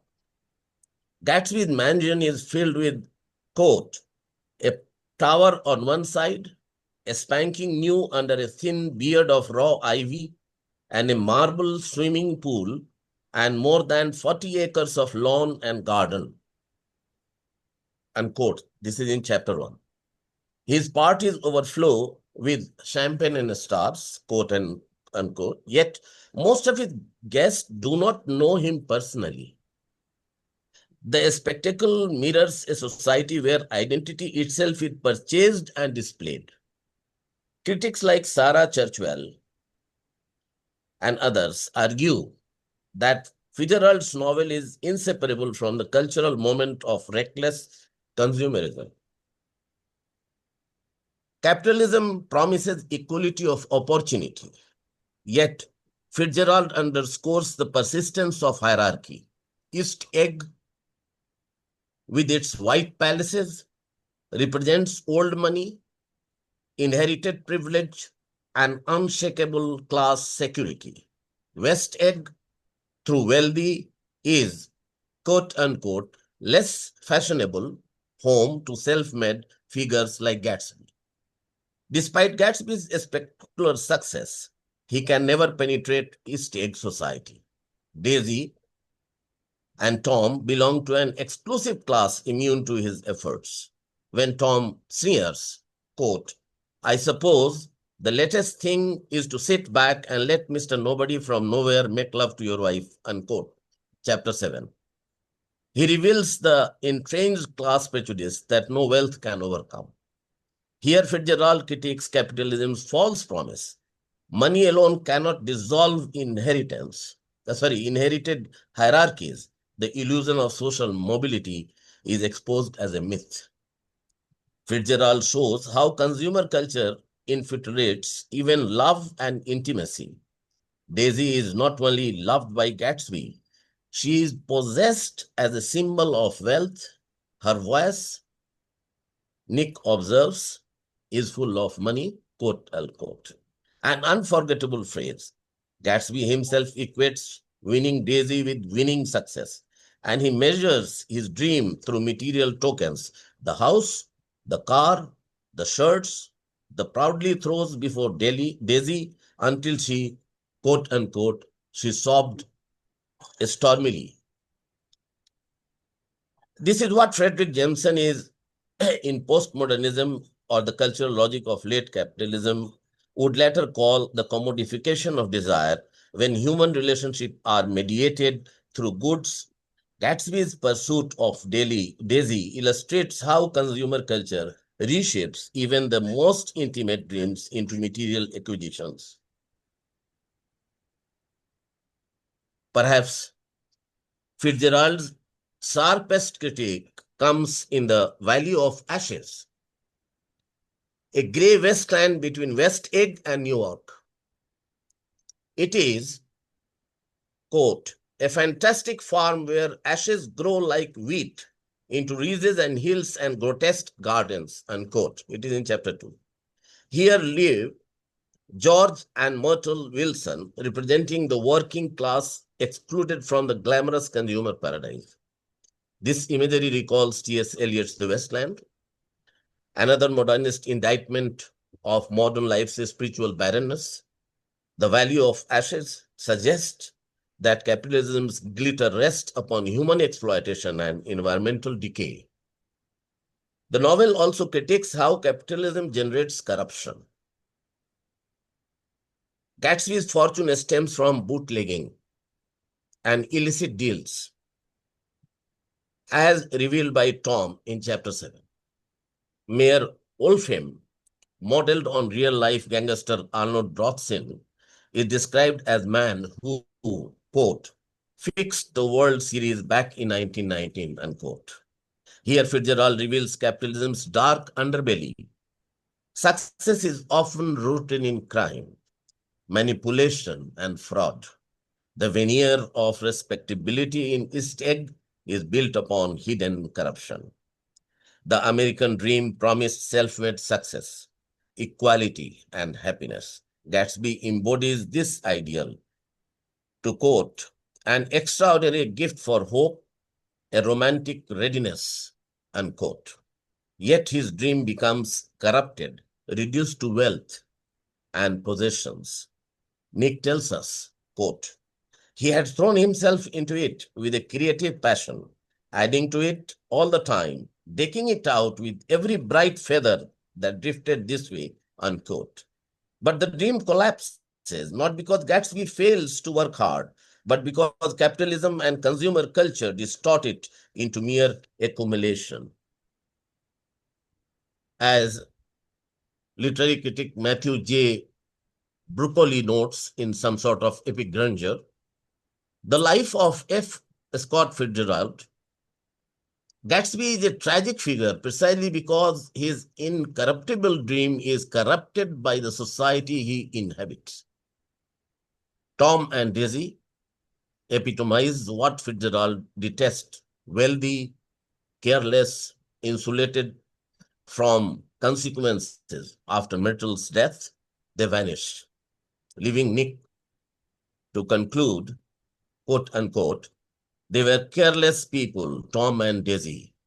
They smashed up things and creatures and then retreated back into their money, unquote. Here lies Fitzgerald's most damning critique. Capitalism protects the wealthy from accountability, while the poor, George Wilson and Gatsby, suffer destruction. Why does this matter today? I'm concluding now. Because we live in another age of access. Digital capitalism, social media consumerism, and widening inequality. The green light, quote unquote, at Daisy's dock has become the Instagram lifestyle, endlessly desired but never attained. Like the 1920s, our world promotes consumerism as the path to happiness. Yet valleys of ashes remain. Those excluded, exploited, or ignored by global capitalism. Fitzgerald's critique remains prophetic. The Great Gatsby is far more than a love story. It is Fitzgerald's indictment of capitalism and consumer culture. Through Gatsby's rise and fall, the value of ashes, and the moral bankruptcy of East Egg, Fitzgerald exposes the illusions that sustain consumer capitalism. Nick's final words still haunt us.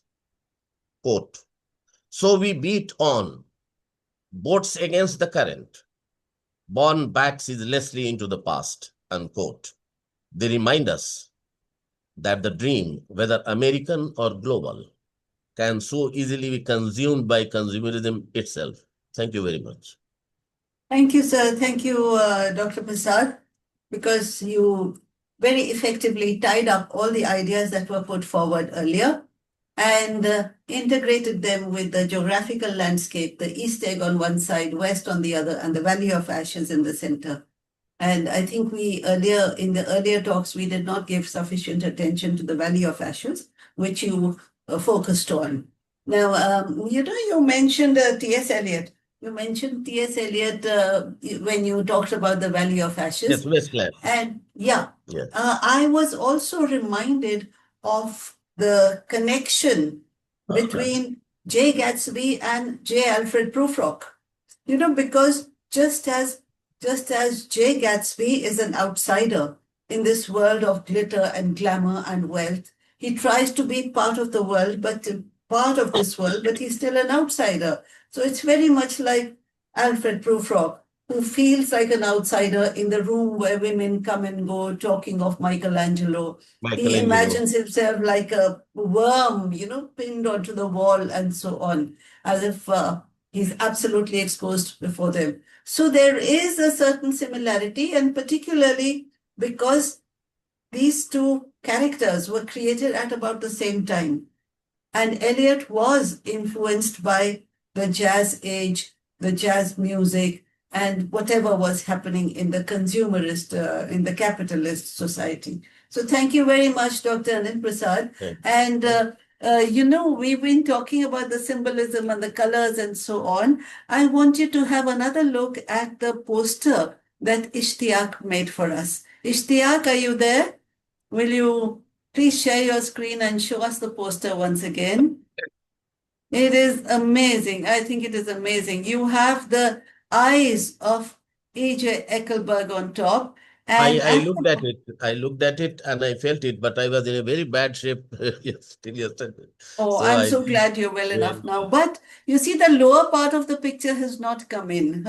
Ishtiaq, show us the other picture that you sent me. I asked him, I said, where did you pick up this picture from? So he showed it to me. But let's look at this one first, because that other picture that he's going to show us does not have the eyes of Eckelberg, which are mentioned again and again in the novel.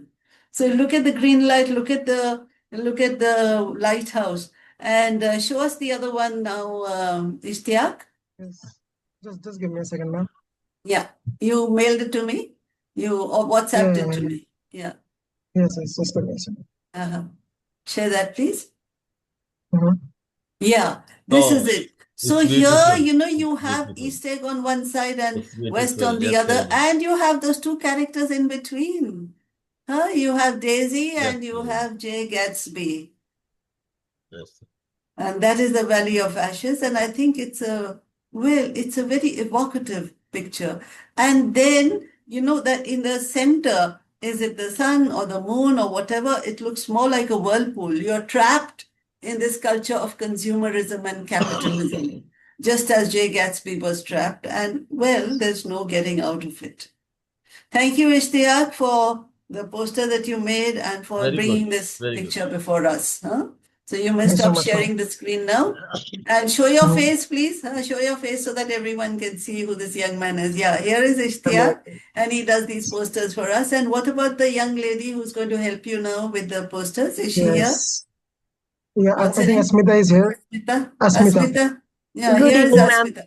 Yes, Yes, ma'am, I'm Asmita, here. where are you from, Asmita? Ma'am, I'm from Shimla. Oh, you're from Shimla, and are you also fond of making posters and creatives? Wonderful. Yes, That's yes, very ma'am. nice. Wonderful. So we look Well, forward to some talent here also. And all these young people who are logged in, you must participate actively. So the novel, the characters, the ideas that we've been discussing, they are all open for discussion. If anybody wants to speak up, just switch on your video, come onto the screen and say what you would like to. And meanwhile, Roshan, if you're there, please switch on your video. I want to make sure that you're around. Yeah, there he is. Okay. Meanwhile, the speakers who have just put forward their ideas, would they like to add something to what they've already said, or would they like to add something to the other speakers, their points of view? Yeah, a quotation that came to my mind was from Browning. Browning, of course, is much earlier, but he's the one who said that man's reach should exceed his grasp, or what's a heaven for? That man's reach should exceed his grasp, or what's a heaven for? I love quoting this line because, we all have ambitions, and why not? We must have ambitions. And we may not always reach, we may not always be able to grasp what we want, but then that should not stop us from reaching out, whether it's I Jay would like to Gatsby. add something. I would like Yes, to add sir. something. Yes, sir. And Edward Fitzgerald was very unhappy after the publication of this, and only two persons wrote reviews, Eliot and Wharton. Okay. And the popularity of this is that I don't know how to pronounce this word, Nghi. N-G. Guy Goes. She's an American writer. Uh-huh. She has a graphic novel based on Jordan Baker. It is Okay. from the perspective of Jordan Baker, and Mhm. she has a graphic novel, The Chosen and the Beautiful, published in Mhm. 2021. Right. This is one thing I would like to say, that there are many operas and many things, many musicals based Mhm. on Great Gatsby, as someone Yes, said there that are. when it And was then a lot of films also, a lot of when films it have been made. after Yeah. it came in public domain in 2021. Yeah. But I think that Great Gatsby could be understood if it can be compared with Sinclair Lewis's Babbitt Mhm. and Virginia Woolf's Dalloway, and some other one speaker very beautifully compared it with the American Dream of Willy Loman in Death of a Salesman. Yes, So Manpreet, huh? yeah, so Mhm. that's what. It's very popular because my text is in Bombay. And when you Okay. invited me that day, so I ordered, and on Amazon, they Oh, sent it to me, wow. this beautiful, very Yes. beautiful, very small and Uh-huh. very beautiful text. Very nice. Very beautiful. Yes. In one day they sent it, and it's very cheap. It is 114 rupees or something. Really? Very good, Wow. very good. Mhm. Very nice. Okay, anybody else who would like to say something? Well, maybe just a little bit, nothing really, this one can go on and on, but I had wanted to read out extracts, but again, my text is not with me, and so I really couldn't. But one of the speakers mentioned when Nick Carraway is describing Jay, he says gorgeous, and he seduces and this intimacy, though, of course, all of this is illusory. So, I mean, just to kind of uh, add to what I was saying. And well, I think that's about it. Thank you. Anybody else? To quote somebody, and that person is William Leach. And the book is Land of Desire, Merchants, Power, and the Rise of a New American Culture, published in 1993. And there he was talking about advertising, and we are thinking of the eyes looking, and that is a part of the advertising that we have been talking about.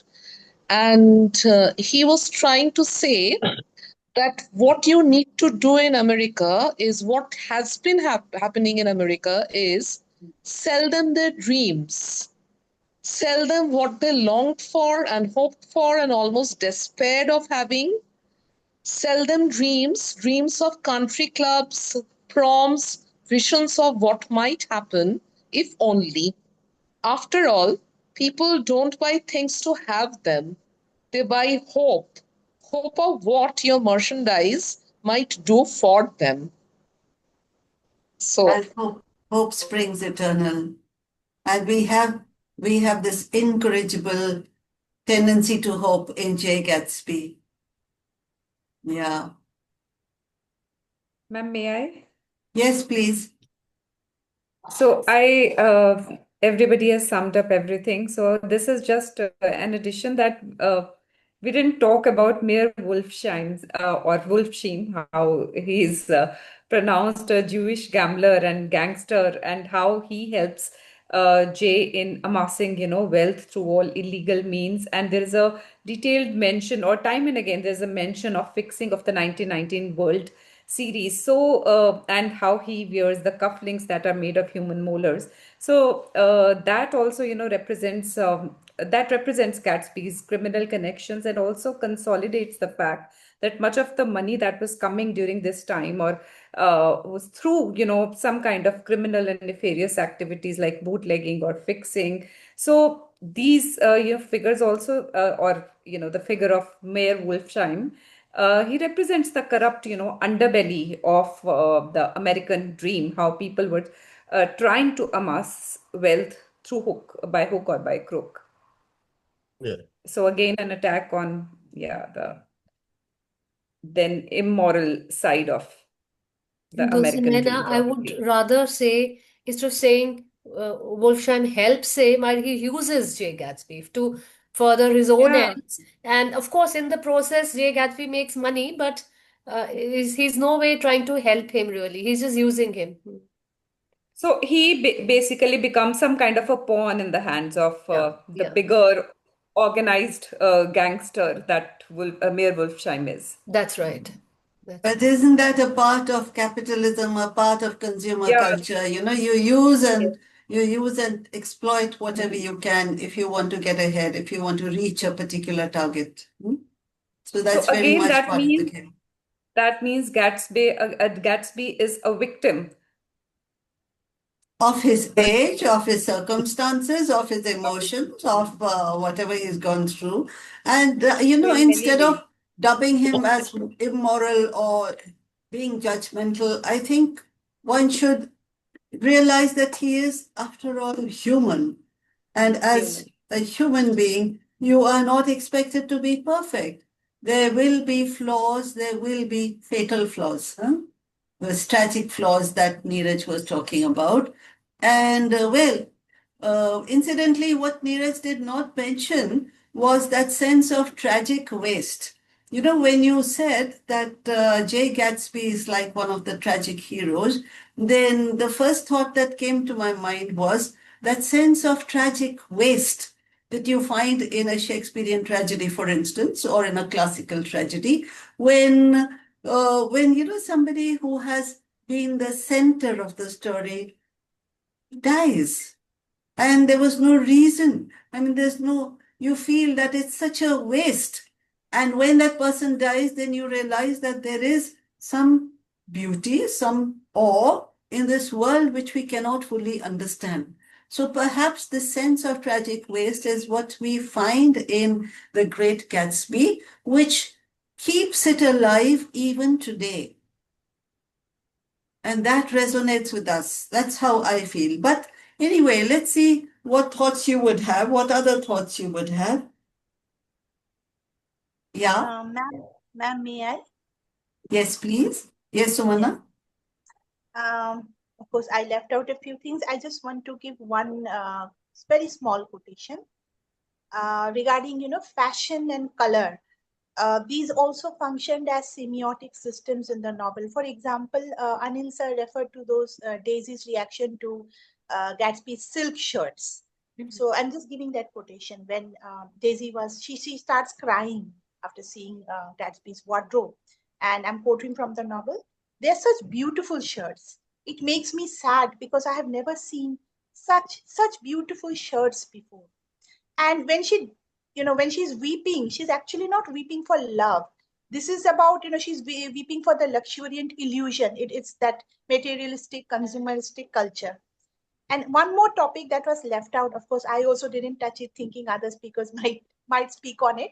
That is, it's very interesting in this novel, and that is the many different titles that Fitzgerald toyed with before he finally settled down on Great Gatsby. Starting with Trimalchio, and I think my favorite one is the Gold-Hatted Gatsby. And then there were many others, I think. There was one related to the flag, under the white, red, no, can't remember now. Red, white, and blue, I think. Okay. And I was thinking of what Manpreet said, Gatsby as the loser. Instead of the Great Gatsby, the loser Gatsby. Yeah? Yes, ma'am. But we have Uni Krishnan out here. Uni, thank you so much for joining in. And there is a surprise for everyone, because 2 weeks from now, Uni is going to give us a talk on the new Nobel laureate. By then, we will all know how to pronounce his name, because I frankly cannot pronounce it, but Uni probably knows, right? So he's one of those rare people who has actually read the new Nobel laureate. And I'm not surprised, because Uni reads so much. He has such a vast horizon. And well, he's a great favorite with us. So Uni, are you on the 29th? Are you going to give us a talk on the new Nobel? Unmute, please. Unmute. Unmute, Uni. Unmute. Okay, can you hear me? Yes, we can hear you very well. So Yeah. can I give the lecture in November first week? Yeah, you want to come? First week of November? Yeah, any day, any date. Okay. Okay, let me see what day would suit you, because we're talking about the 29th. We don't want to give a gap, you see. Yeah, I can understand. Because we have this going on almost seamlessly. Right. But on if you can 29th, make it on the 29th, it would be very nice. See, Manju, the point is, on 29th, I'll be back from Kerala. I'm going for a wedding. 30th? And I'll be back. Yeah. Sorry? You can make it on the 30th? 30th I can. Okay, 30th. Wonderful. 30th is fine. Because sometimes when Wednesday does not work for us, then Right. Wonderful. 3 cheers, Uni. 3 cheers, Uni. Quick hooray. Yeah. Thanks, Uni. That's great. So Uni is going to speak to us on, and we will all be good children, and we'll read up whatever we can on this Nobel laureate. Yeah, whose name we will try and pronounce by next time. And now we have Laszlo Karsakoy. Laszlo is fine. Laszlo Kaznahorkai. Yeah. Laszlo is the first name. Yeah. Laszlo. Right.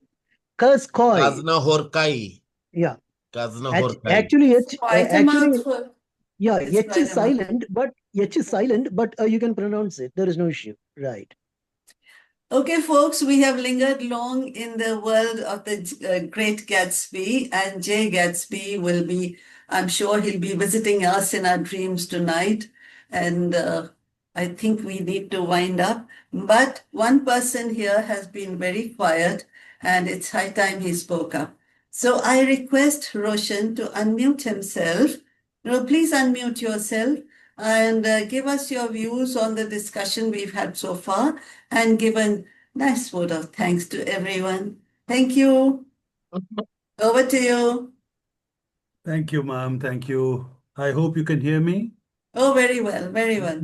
Thank you. Thank you very much, ma'am, for according this opportunity. And this really was a wonderful session. We at least had six, very clearly worked out perspectives with us, of course, and quite a few others suggested also. So I kind of, to begin with, of course, express my deep sense of gratitude to you and also all the presenters, and they had worked really hard to come up with their respective perspectives. And now, at the end of this session, we exactly know as to how we could approach this text. And I was just wondering as to whether we could really develop these perspectives formally, seriously, into meaningful chapters, of course, because that's how such discussions, at times it so happens these such discussions culminate in, meaningful culmination in the form of, I don't know, I'm just floating this idea because we have That is six possible. That perspectives. is possible. We Yeah, have that six is possible. perspectives, and it could be 12 as well, it could be 14 as well, and possibly there could be a great book. And we've done it earlier also in case of Walt Whitman and T.S. Eliot, of course, in a conference, during Melow in Goa. So, I mean, that's just a possibility. So, thank you very much. To begin with, of course, ma'am, you introduced it wonderfully well. And I simply want to say that, it was less of a discussion about Gatsby, and I felt through and through that it's me being discussed, inside out.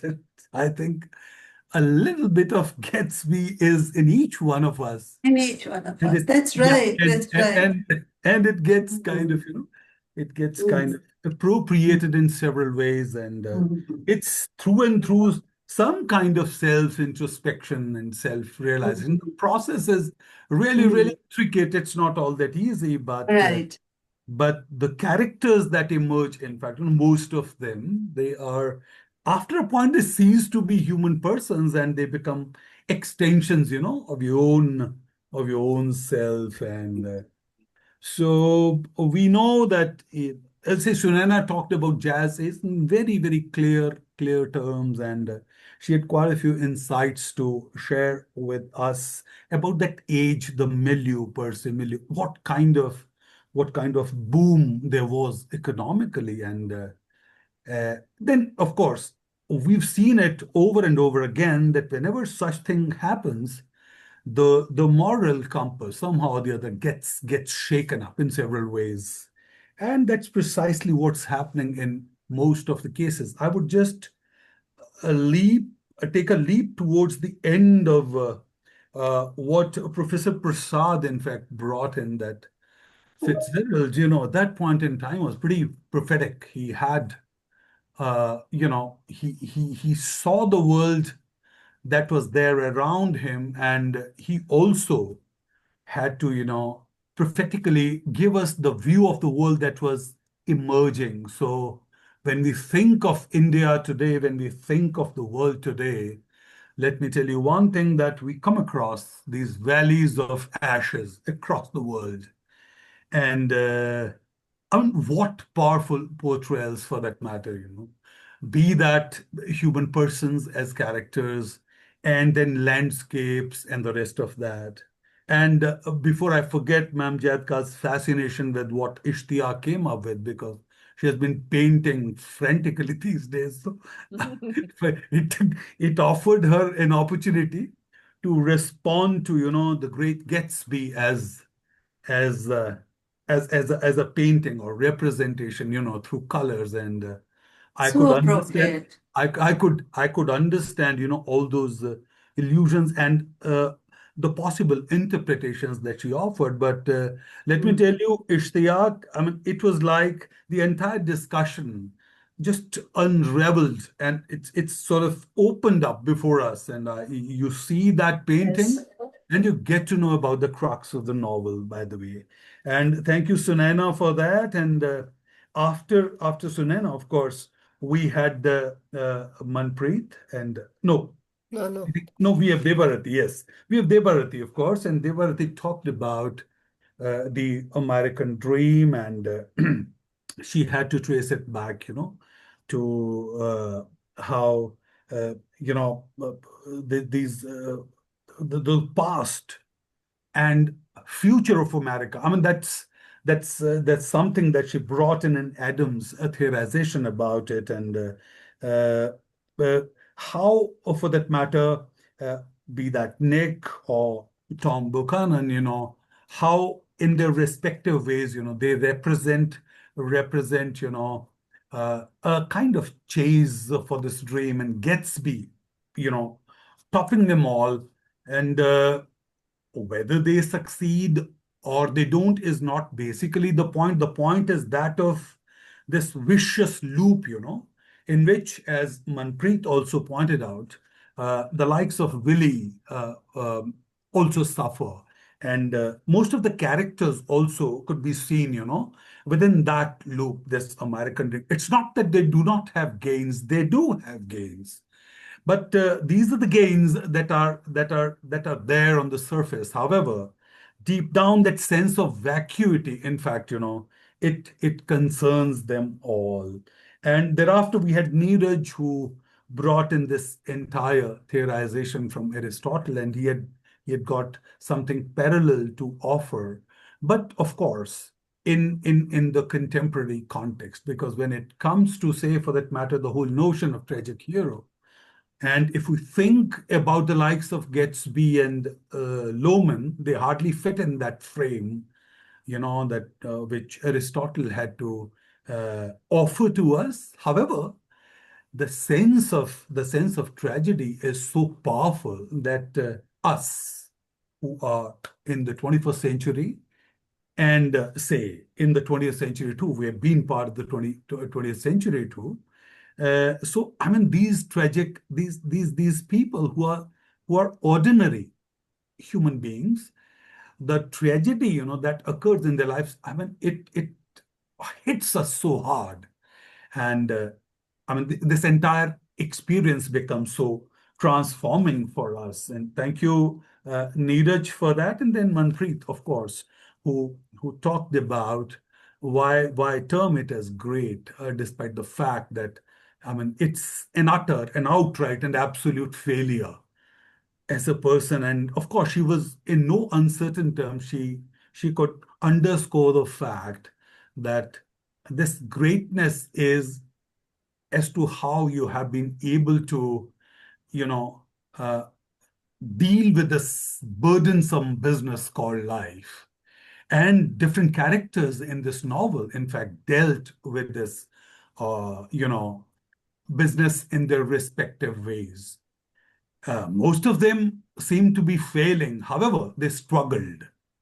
They perceived or misperceived it their way, and they kept going as long as they could. And that basically was the point which I found actually was there. And then she also touched upon the homoerotic implications in The Great Gatsby, of course, a very, very interesting area which needs to be looked into. And she came up with, quite a few textual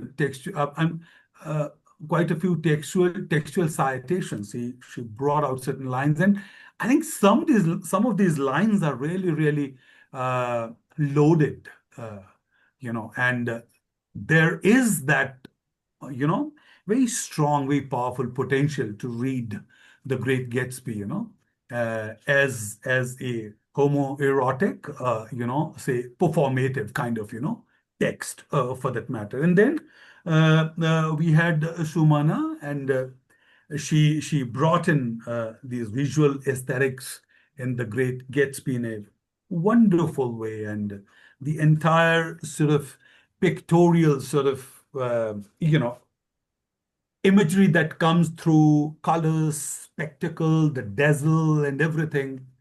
And terming Fitzgerald as visual modernist, in fact, had to convey so much.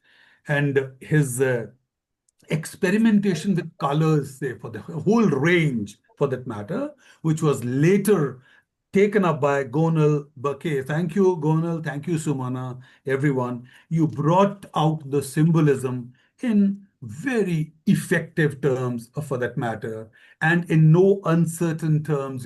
You kept underlining this sense of moral decay, coming to surface every now and then. And then we had Professor Anil Prasad, who dwelt upon, in a very detailed way, the capitalist and consumerist dimension of this text called The Great Gatsby, remarkable theorization, and particularly these notions such as conspicuous consumption, where display becomes more important, and his take on, how this text is so relevant even today, and how it fits in that, say, if I may take that liberty to call it a late capitalist frame, for that matter, as if that late capitalist frame is made to analyze a text like The Great Gatsby, so powerfully, expressive of that aspect. And he also looked into very carefully about the lifestyle and this ability, this potential of ours to purchase, commodification, this consumerist dimension, and capitalist thrust, this push that we today are also grappling with. And every now and then we come across this, and this message is so resonant today, and the text, it becomes so very relevant in the crisis of the present across the world. So thank you all, thank you very much. It was, and particularly when you talked about the Valley of Ashes and the entire problem of environmental degradation, how, say, for that matter, the environment is being abrogated in one way. And this actually is the offshoot of, or this is the consequence of this consumerist way of life, that whole sense of waste that we produce, and how this age of excesses actually has become an age characterized by a deep sense of waste, deep sense of meaninglessness. And your talk, like Ma'am Jaidka also talked about, was evocative of so many other writers. In particular, Eliot came alive, and so many other references came in. Other cross references were there, and these characters, that people the world of the Great Gatsby, basically, I would say, I mean, make us think and rethink about the world that we live in today, about the life that we grapple with on a day-to-day basis. Thank you all. Thank you very much. Thank you, Roshan. Thank you very much. And well, I think it's been a great session. And Great Gatsby is a book that you can finish reading, but you can never leave it behind. Something of it stays with you. And it comes back to haunt you occasionally. Right. So with that, we bring the session to a close. And I think we can all congratulate ourselves that this has really been a remarkable session. Warm thank you to all the speakers. Roshan has already said so, and all the people who are logged in. And on the 30th of October, we are going to have Krishnan Uni talking to us about the new Nobel laureate Laszlo Laszlo Karskoi. Laszlo Karskoi. Yeah. Karskoi. Well, Right. I'll practice every day until I'm perfect. Right. Okay, so thank you very much and Bye. have a wonderful evening or what is left of it. And we meet again in 15 days. Bye-bye. Thank you.